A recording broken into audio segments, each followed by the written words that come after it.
up, guys? MartinGrowman23 here, and it is time to do a little, a little update video, I guess. So as you guys know, I have a really long red passenger train. Of course, I got the front and the back. I've got, let's see, 6, 7. I've got 8 of these carriages or passenger cars. And then I made 3 of these. Let's see, let me get one out here. I made 3 of these deluxe coach passenger cars. So that is a really long train. So what I did originally was I put 2 motors in this one, and I just kept one with this one. And my thought process was that the back engine with the 2 motors would be the pusher, and the one in the front would be the puller. So the problem with that is that when you're running trains like that and you're running them off the same motor, let me see if I can find them. You have the remote and you kind of got to go opposite. You got to get the timing right. You got to go opposite or it'll pull the train apart. It's just real tricky. So I saw a video that Joey did, Joey over at Bricktrains, and what he did was he got one of these right here, and it reversed the polarity so you can have 2 motors on the same switch going the same way. So to make this work, it was a little tricky. So as you can see in here, there's not a lot of room. This is one with the motor. And you see the extra spaces in the back. And you have to get this, I had to figure out where I was going to put the reverse polarity switch. And the problem is the wiring, because the wiring takes up space too. Because I already had 2 motors in it, which means that there was 2 chunks of wire wrapped up in this space. And if you put the 2 motors on the same switch, so what you do is you run one motor to the polarity switch, then you run the polarity switch wire to the receiver, and then the receiver runs to the battery pack. So you have to double stack the wire from the reverse polarity. That wire goes on top of this one, so you have 2 motors on the same channel, basically. So what I did was I had to figure out where I was going to put this thing. And it's a little tricky because you see the roof, this part right here has to fit right there, because this comes from the receiver, and that kind of fits in this void that's created right here on this piece.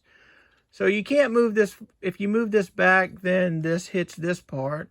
You don't have enough room to move it all the way back. So what I decided to do was kind of bust out the back of the engine, which should look like this. And I made it, so that's where I put it. Now I do need to get 2 black 1x2s to go there and there. But in the meantime, this is what it is. So with that being said, that gave me enough room to put the polarity switch there. I ran the wires under the battery, and now we have all the connections right here. So I still have one issue, and this is for Joey. So I have a question for you, Joey. Joey over at Bricktrains. So my attempt, you can see because of all the wire in there, it doesn't completely snap down, but that's okay. So here's my dilemma, Joey. And this is a question for Joey. This isn't a Brickzar answer thingy. This is a Joey answer thingy. We'll call this a JAT. So if I put them both on the same channel with the reverse polarity, I thought I was going to be able to put them all on one channel. But if I do that, when this goes forward, these 2 go forward, but this one is backwards. Or let's just say it's set up like this, right? So if I put them all on blue, this one's going forward and this one's going forward, so they pull against each other. Or this one's going backwards and this one is going backwards, and they push against each other. So what I had to do is I had to put one on the red channel and one on the blue channel. What that allows me to do is just turn them both the same direction. So it's still a benefit, because without the reverse polarity, you would have to turn them both in or both out, and it gets a little tricky. But my question to you, Joey, is how can I make it run off the same blue channel or red channel, off the same channel? I don't know if you have any of your trains hooked up like that. If you do, that's my question, is how do you make that work? Do I need another reverse polarity switch for this one so I can make this one opposite? Is that the answer? I don't know. You tell me, Joey. What's the answer? I know you've got a lot of trains with a lot of motors, so I'm sure you can help me out.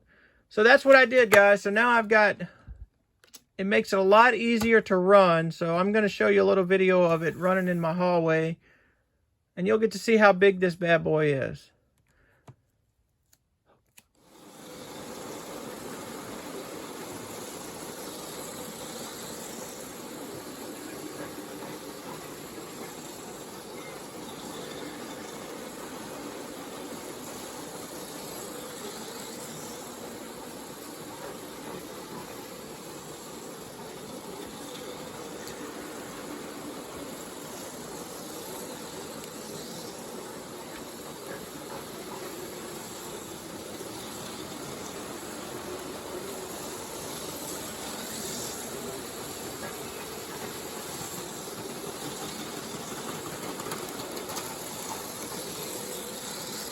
Alright guys, that's going to be it for this one. Hope you enjoyed that.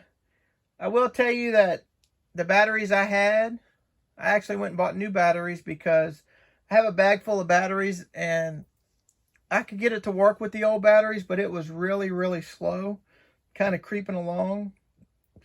So I went and got new batteries and it works fine. It works great, as you saw. Oops, sorry about that. Works great as you saw in the video. So give me some comments, guys. Anything I could do different? What do you like about it? As always, thanks for watching. Really appreciate all the support. And until the next one, we'll see you again.